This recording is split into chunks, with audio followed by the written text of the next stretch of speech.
Hi, I'm Dan Cortopassi. Welcome to my train room. Before we get to the box of the month, I'd like to talk a little bit about value, which is something I hear people commenting on sometimes. And it's kind of a subjective thing because, what is a good value to one person might be horribly expensive to someone else. And I just wanted to kind of talk about that. I don't really talk about it much in the reviews because it is very subjective.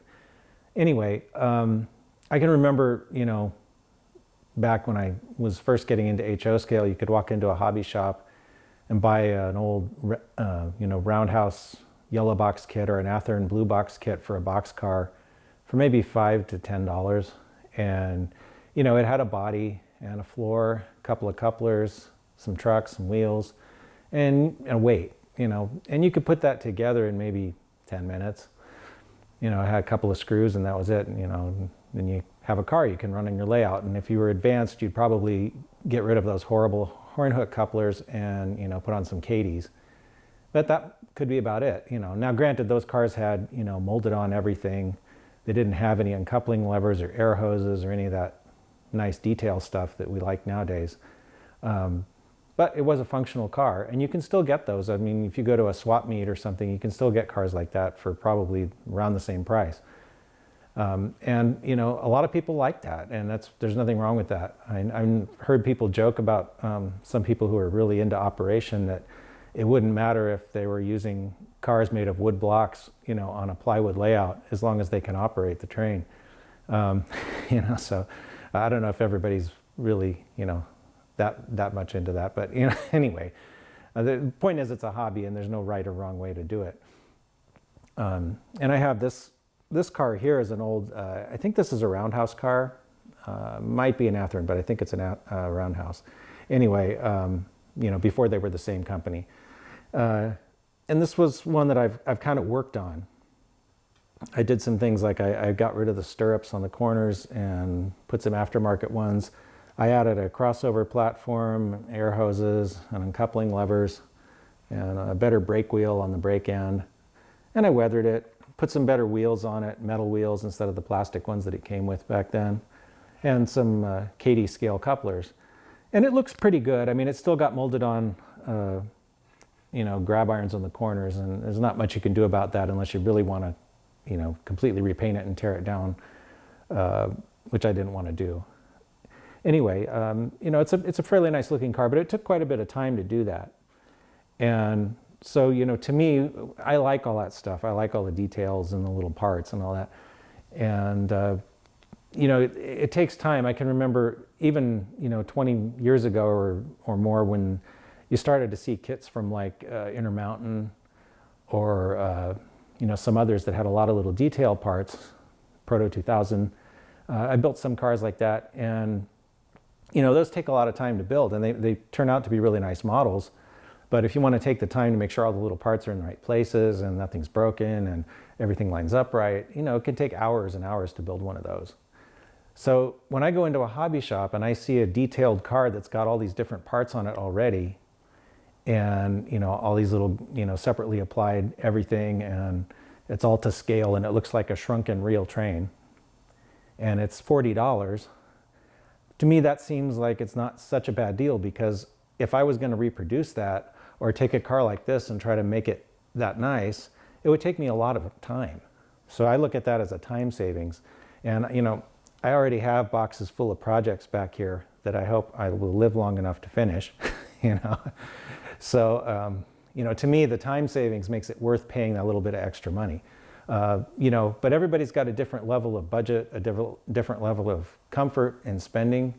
And, there's no right or wrong answer, but, it is something to think about. And also, sometimes people have asked about why do I think that the modern cars cost more?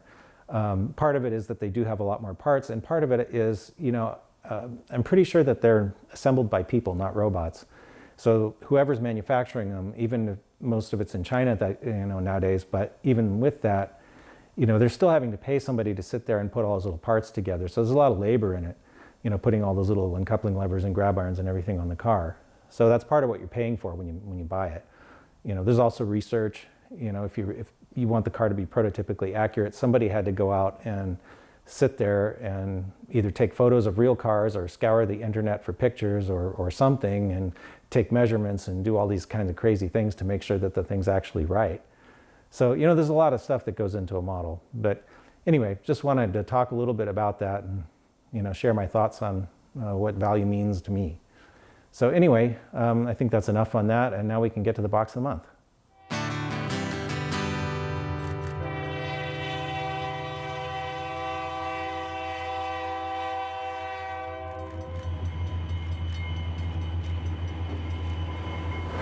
Hi, welcome to Box of the Month. This is Nichole. Hi. And we're going to find the next box that doesn't have an orange sticker on it. If you've been following the Box of the Month segments, I have these orange labels, and I've been using these to put them on the boxes that have already been looked at so that we don't repeat. This box was heavy. Was it? Well, hopefully it has some good stuff in there. So what do we got? I'm sure it has good stuff in here. Oh, a Kato box. Oh, this one's really light, though. Really? Oh, it's got parts in it. What do we got? We got a partly disassembled truck. Another partly disassembled truck. Some handrails that I won't use. Why won't you use this? Because I like to replace these with ones that are more to scale. The ones that come with the Kato engines are a little bit on the thick side.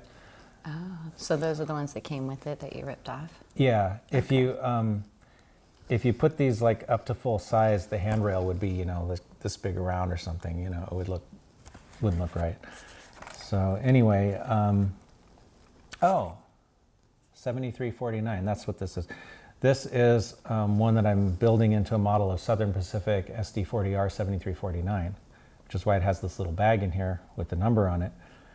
Probably there was something in the bag, which is not in there anymore. But anyway, at least I know which one it is. And in fact, hang on 1 minute, because I just found this engine the other day.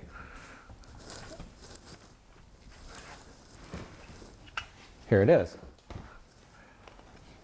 So this is one I've already kind of started as a project, and then it's been put aside for quite a while because I got other stuff going on. And anyway, but I did a lot of work to it. I've been redoing the back, took out the original number boards, put an SP style light package on it with the lights removed because I modeled the 90s. Did some work on the pilots because the Kato pilots are kind of coming out of the box. And cut holes for fans, put in the dynamic brake fan bases. Haven't done the radiator fan bases yet. Those are Canon parts, and I also used some Canon parts of the exhaust hatch and up here. And then I took off the front so that I can put a Canon cab and front end. And so still quite a bit of work to do on the shell. This one has been paint stripped using my sandblaster, and as you can see, I didn't get all the paint off, but the real point of the paint stripping is to get enough paint off so that there aren't little ridges where the engine had markings, so that when you paint over it, you don't see some other railroad, showing through. Oh, that's really cool. So wait, where do you put ones that you're working on if all of the parts are in here to keep them safe? Usually I try to put them in a box of some kind. Unfortunately, with this one, I just had it loose, and I was actually wondering where all the parts went because I found the shell and the frame, and I didn't know where the parts were, and I was like, so now I know where the parts are. That's good. I'm glad we opened this box. Anyway, I have. That's funny. Oh, here I have another one of these.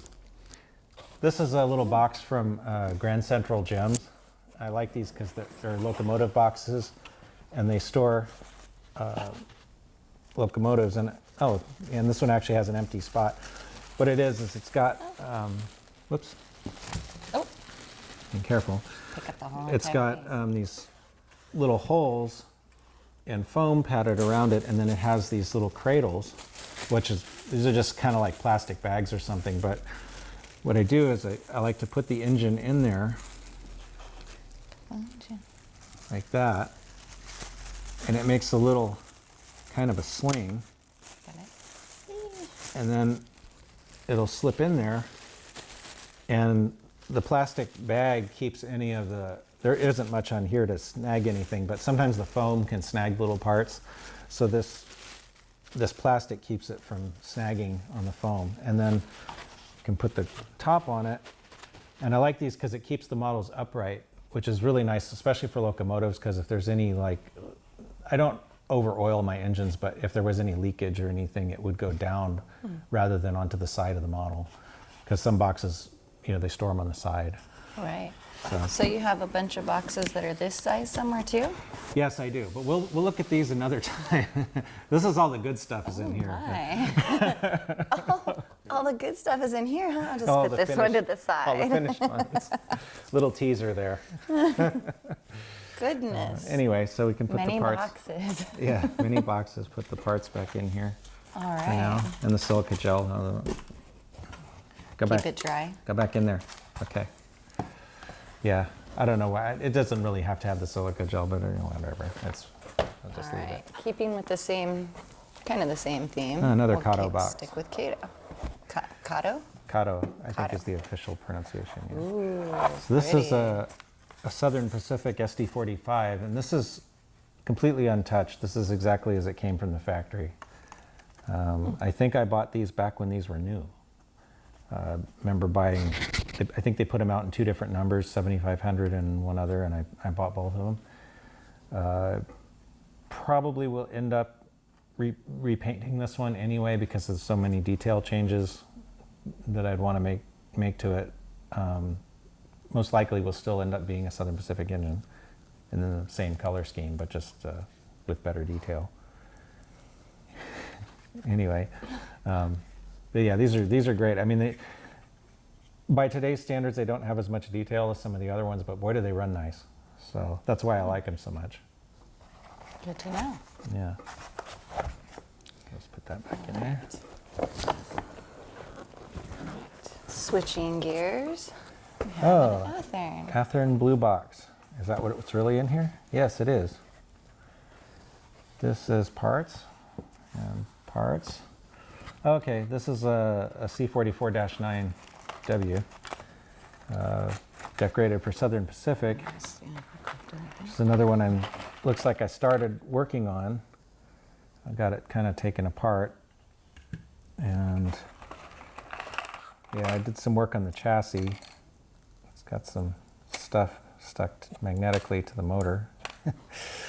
Anyway, yeah, it's got a A-line Proto Power West motor, and it looks like I don't usually use wire nuts when I'm building models, but this was just temporary so I could see if it ran, because eventually I'll put a DCC decoder in here and have this all soldered together on the, with the decoder located someplace and all that. But anyway, also looks like I have one of my experimental aluminum drive shafts where I used a little piece of aluminum tubing to make a drive shaft that wouldn't, at least hopefully wouldn't wobble around so much as some of the old Athearn drives did.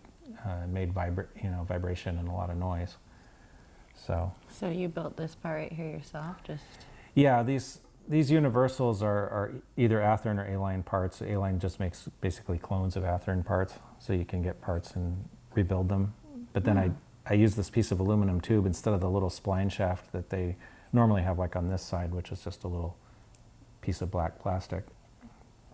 The reason is sometimes these things, especially if they're long like this, they wiggle around a lot. These little universals wiggle around and it makes noise. It's like almost like a vibrating guitar string. Oh, So that's not good. yeah, it makes noise you don't like. Instead of as opposed to the noise you want that comes out of the sound decoder. And then I've got just some other. These look like pretty much the stock detail parts that came with the engine in here.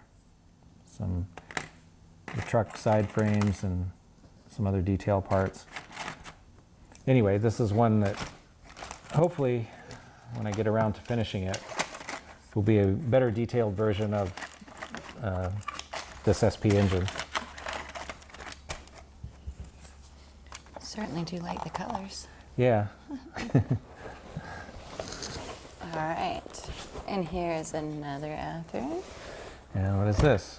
What is this? Oh, it's another -9. Okay. This one, That one's all black. okay, this is an interesting one. I don't often buy other people's work. Meaning I don't often buy stuff that another modeler started because, you know, I have my own way of doing things, and sometimes I see what other people do and I'm like, no, wouldn't do it that way. I'm a little picky, you know. But this one I got off of eBay that someone else had already started, and it looks like they put new number boards on the front of the cab. They put some lift rings, GE lift rings, and some little photo etched grills. There's one there, and looks like an exhaust stack part. And looks like they've done some modification to the fuel tank area. And I believe I had intended this one as a BNSF unit. I think because that's what the person had already started it as. So I don't usually model more modern stuff, but I have seen enough of these now that I've kind of had the urge to model a couple of them. So, and then this still has the detail parts that came with it. Oh, these looks like some aftermarket air tanks that were thrown in. Some, oh, these are bent, so I don't know if these are going to be usable or not, but there's some photo etched radiator grills. I might have to either, if I can't flatten those out, I might have to try to locate some replacements. And then looks like the brass exhaust stack part. So, and this is probably just some of the detail parts that came with it. The smaller pieces. Yeah, little handrail things and such that I probably will replace anyway. But so that's that one. That was another eBay find. And last out there that This I can is- see anyway. Oh, but it's Ooh. not an Athearn. It's not. It's a Santa Fe. Yeah, this is a Proto 2000 GP60 that's decorated for Santa Fe 4023. 4034. No, 4034. Yeah. I can read, I swear. Anyway, this is another one that's pretty much, other than the fact that it doesn't have its original box, it's pretty much stock. And I'm not sure where this one came from, but anyway. Do you know where it's going? Well, I like to model the Santa Fe too, so I probably will just detail it and probably maybe repaint it, but in the same colors with better detail as a Santa Fe unit. Okay. Or possibly I might change it to a Rio Grande because I would like to have a Rio Grande. No, they didn't. Yeah, Rio Grande GP60. I would like to have one of those, and I never got one. So, Okay. but we'll see. All right. Moving on to a big Atlas. Atlas, and this is what is this? Oh, an SD35, high-nosed SD35.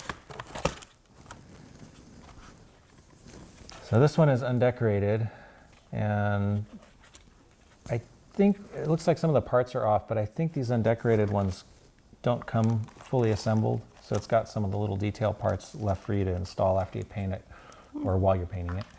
That's cool. So this one, it has a high short hood, but I think I was going to change it to use some Canon parts and change it to a low short hood and model an SP SD35 because I didn't have any of those. Even though those were kind of rare on the SP and pretty much used as switchers, I thought I could, say one had escaped the yard for a while and was running around hauling freight trains. So anyway.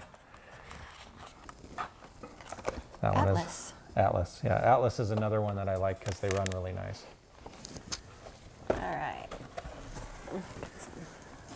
Proto 2000, No decoder. no decoder. Oh yeah, okay, so this is a Proto 2000 GP20 that originally had come with the QSI sound system, which I quite a while ago decided I didn't really care for, and I got rid of it. I think I sold the decoder on eBay. This is a Western Pacific engine. This is, whoops, obviously the screws aren't in to hold the body on. This is number 2001, which is actually the unit that's up at the Western Pacific Railroad Museum in Portola. And I wanted to model this one as the engine appears now. So, as opposed to modeling it as it appeared back in the day, which pretty much will look more or less the same, but there were some detail changes I needed to do to it. So the paint scheme would be the same? Paint scheme will be the same. Yeah, I really like this silver and orange WP It looks scheme. really nice. Yeah. I love the black striping too on the back and the front. Yeah, it's got the stripes. So, It's anyway, really nice. that's how the engine is painted right now, at least last time I checked. So that's what I want to do with it. Will we go there and take pictures of it? That would be a good thing to do. Yeah. Yeah. that'd You've be never great been, have fun. you? No. No. That's cool. That would be great fun. All right. This is, you can open it. Another Proto 2000. This is an SD50. This looks like an undecorated one, or one that no, actually, I think this is one that I actually put through some paint stripper to make it undecorated. I like Proto 2000 engines because if you want to strip the paint off them, it comes off pretty easy. It makes it kind of nice. And then you can make anything out of it? Yeah. So I have somewhere I have another SD50. I'm not sure, but I think I intended one of them as a Rio Grande unit and one of them as a UP. Actually, I might have three of them, but I think one's an Athearn. Anyway, I'm digressing. I might have a lot. Yeah. So it's either going to be Southern Pacific, Union Pacific, or Rio Grande. One of the three. Okay, cool. Okay, I'm finally getting to why this box was a little heavy. These ones are a little bit bigger down here. Okay. Get this out of the way.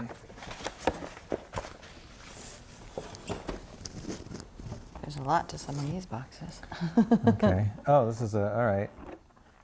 No decoder. Oh, another no decoder. This is a Santa Fe SD26 by Atlas. And this was another one that came with the QSI sound system that I got rid of. So right now it has no decoder in it. Oops, also no screws holding it together. These are actually a little bit too early for my normal era of the 1990s. I think these were retired by 1985 on the Santa Fe. Some of them went to, I think, the Guilford lines out in New England.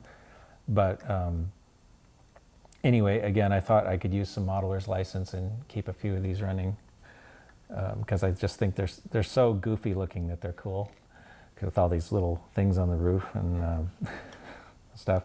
We'll probably put some extra details on it to just make it look a little bit more true to the real engine. But these run really nice. Were these the ones that were kept as switchers sometimes? I think they ended their life as switchers, probably down in like Barstow, in the Santa Fe yard down there. They were at one time road engines. They were actually built as SD24s, and Santa Fe did a rebuild on them and called them SD26s, which wasn't really an official designation by the builder. That was just Santa Fe's own nomenclature. But from what I understand, it wasn't a particularly successful program. So they kind of didn't last very long. That's too bad. But I just think they look neat. I think they look neat too. I like the front of them. Yeah, sure. And I want to also replace, this is a non-functional beacon on top, and I want to make that work. I like all the lights to work on my engines.